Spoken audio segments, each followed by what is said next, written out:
A very good day to you. This is Abuja This Week, the program that lets you in on the happenings in Nigeria's capital city right here at your digital first Pan-African News Network, TOS Television. I am Rose Audu.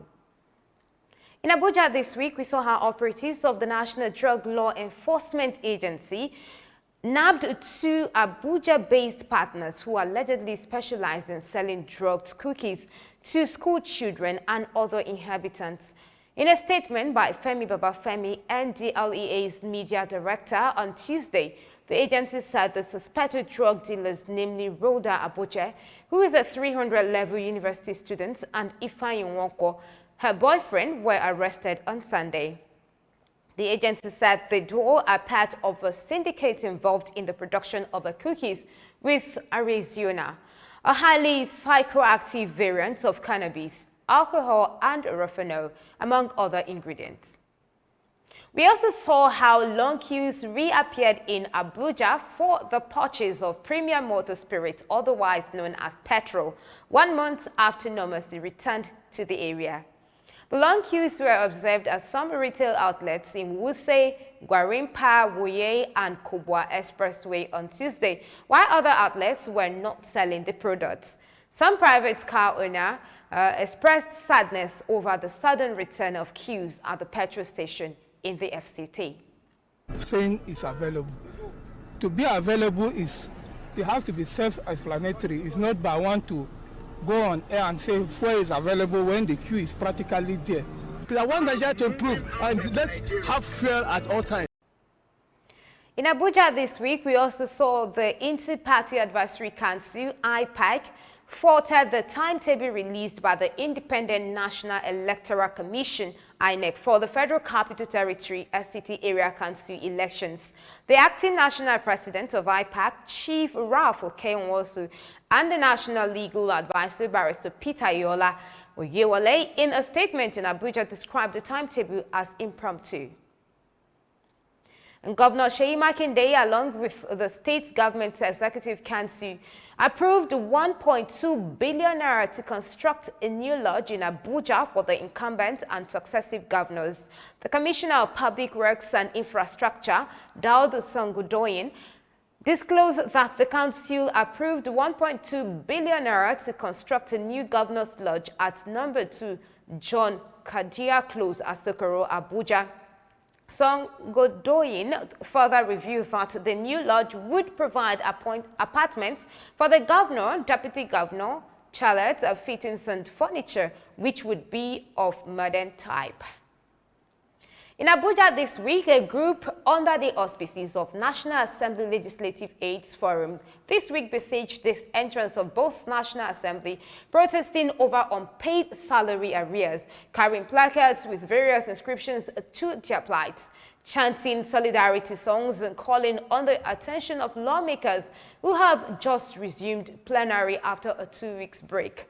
The protesters were demanding for payment of over 20 months of unpaid salary arrears and the non-implementation of the national minimum wage, among other things.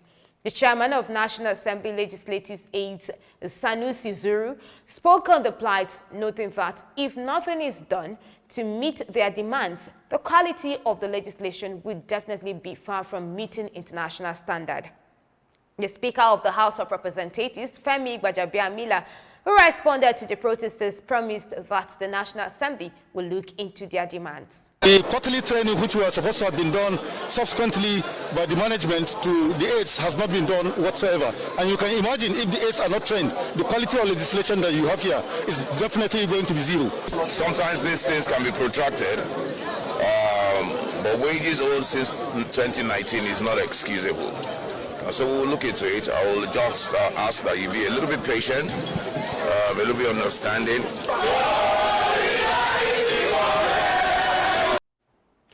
More stories from the Federal Capital City after the break. Do stay tuned.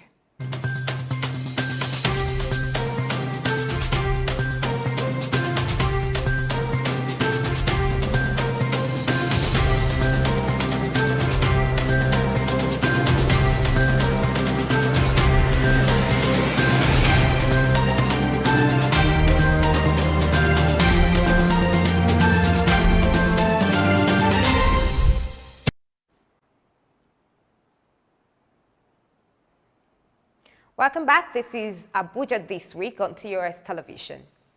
This week, we also saw in Abuja some Abuja-based lawyers backing the call to the Judiciary Staff Union of Nigeria to end its ongoing strike. The lawyers who made the call in an interview with the newsman in Abuja note that the body, JUSON, was right to demand financial autonomy of the judiciary, but a prolonged strike would amount to the victimization of the wrong party. A lawyer, Sunday Adetola, said that a prolonged strike would have adverse effects on the justice system. In Abuja this week, Air Peace also announced the plan to launch scheduled commercial flights into Gombe from Abuja. Similarly, the airline has also reviewed plans to resume its Yola flight services. The chief operating officer of the airline, Oluwatoyin Olajide, disclosed this in a statement. Olajide stated that the decision to commence the Abuja-Gombe-Abuja route was a reflection of Air Peace's resolve to open up the northeast as the region is currently underserved. According to Olajide, the airline has already set up the Gombe station and is calling on residents of the state to apply to the airline as there are roles to be filled in the station. Also in Abuja this week, the chairman of the Diaspora Commission, Abike Dabiri Erewa, narrates how the commission was reportedly chased out of the office where they occupied at the Nigeria Commission complex in Abuja by the Minister of Communication and Digital Economy, Issa Pentami. By Friday, when I went to the office, guns, armed men, Nigerian security certificates are taking over the place. I thought it was a joke. But here is the thing. I'm a government employee. So is he. It's a government business. Do I go on the streets and start fighting? I decided no, that I will take the higher moral ground. So I decided that I'm not going to raise any dust about it. I've written to the appropriate authorities. I've complained officially. But we let it be. He wants the place. Let him take it. And that place is still there. A whole floor is still vacant. As I speak with you, all our items are locked up. I don't have computer.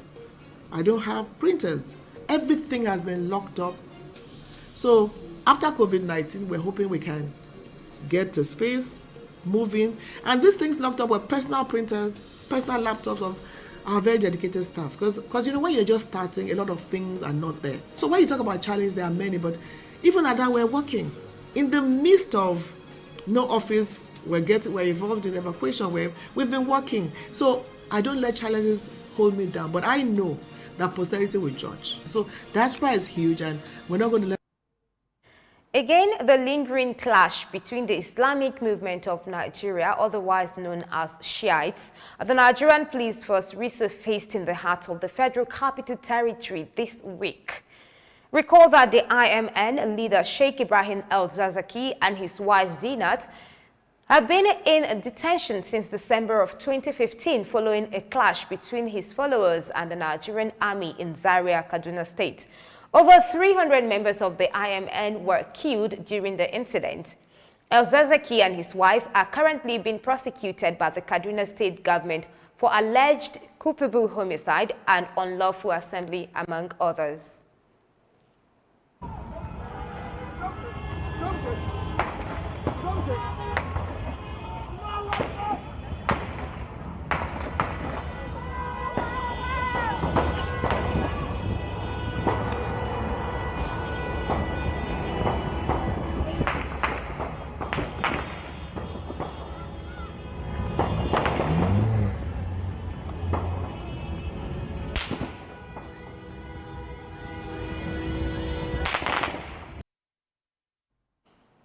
And that is Abuja This Week, right here on your digital-first Pan-African News Network, TOS Television. For more updates, visit www.tostvnetwork.com. Do follow and like TOS Television Network on Facebook, Twitter, and Instagram. And remember to subscribe on YouTube. Do stay with us and enjoy more programs on TOS Television Network. My name is Rose Audu, and thanks for watching.